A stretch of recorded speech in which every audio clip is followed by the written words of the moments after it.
مادر حقی زیادی دارد.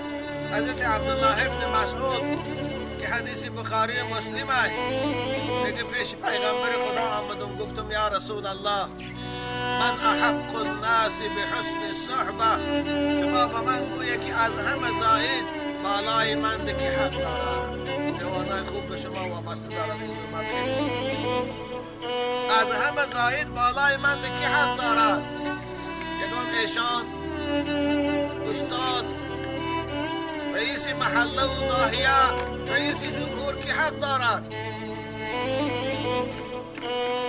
جناب پیغمبر گفتن امک